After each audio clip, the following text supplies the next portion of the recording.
banget sih, kamu baru sampai. Duduk sini aja, Lin. Iya, dia sabar.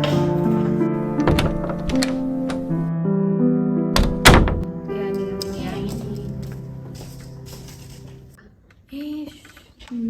Oke, baik teman-teman, sekarang kita buka ya di halaman 417 di poin pertama ada menyelam. Dua ini, ketiga hal ini saling bersangkutan. Oke, baik teman-teman, saya kira materi hari ini cukup segini aja. Nah, karena kita mau mendekati UAS ya teman-teman ya. Jadi akan ada proyek untuk kalian, yaitu buat jurnal secara individu ya. Aduh Bu, proyek mulu. Capek kali proyek mulu.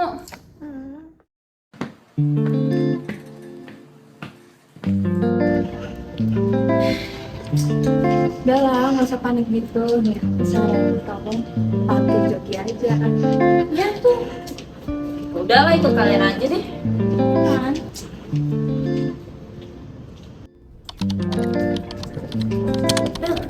Naila.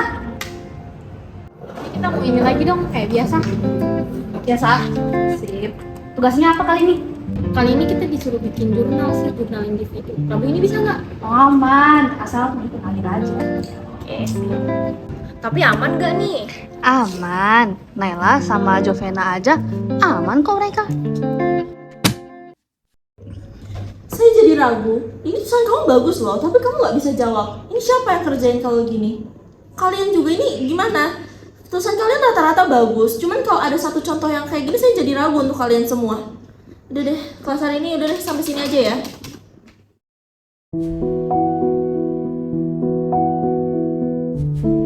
Pernah.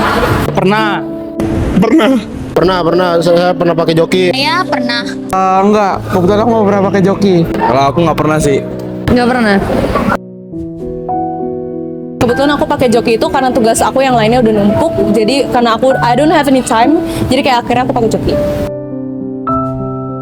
Rasanya pakai joki ya enak sih, jadi kita nggak perlu susah. Rasanya oke sih, tapi at least kalau udah joki dipahamin lagi gitu loh. Jadi jangan cuma joki selesai tapi nggak dipahamin gitu loh materinya. Joki enak, nggak susah-susah, nyantai. Ya, lebih efisien ya, lebih cepat. Lumayan nggak terbebani lagi karena as long as you do it in the right way, kayak kalian ngejoki tapi kayak kalian juga secara tidak langsung nggak terobsesi dengan joki itu. Jadi ada beberapa bidang yang emang kalian tuh belum kuasai, kayak saya joki editing video karena emang belum bisa maksimal.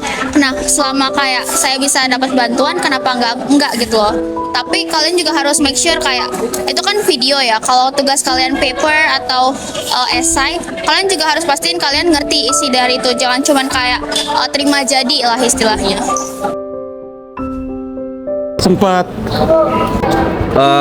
pengen nyoba sih, cuman tunggu kayaknya kalau emang bener-bener butuh, kayak misalnya soal ini kayak susah banget, baru aku joki. Kalau aku sini emang melanggar sih, soalnya ini kan kayak tindak kecurangan gitu. Iya, melanggar sih. Cuman kalau kepepet ya gimana ya? Kalau menurut saya sih melanggar ya, karena ini termasuk korupsi, termasuk dalam korupsi lah. Sebenarnya ada plus minusnya. Minusnya tuh kayak ya berarti kamu nggak bisa ngerjain itu sendiri, yang harusnya itu tuh kamu sendiri kan. Terus kalau plusnya itu sebenarnya ya cuan. Kalau buat orang yang buka joki itu jadi cuan gitu loh. Tapi kalau menurut saya enggak lah, karena sama-sama diuntungkan ya bagi para penjoki dan yang dijoki. Kalau dilihatnya sebenarnya nggak enak ya, karena kan masa tugas sendiri orang lain yang kerjain. Tapi kalau dua-duanya udah sepakat dan dua-duanya jadi untung, why not gitu.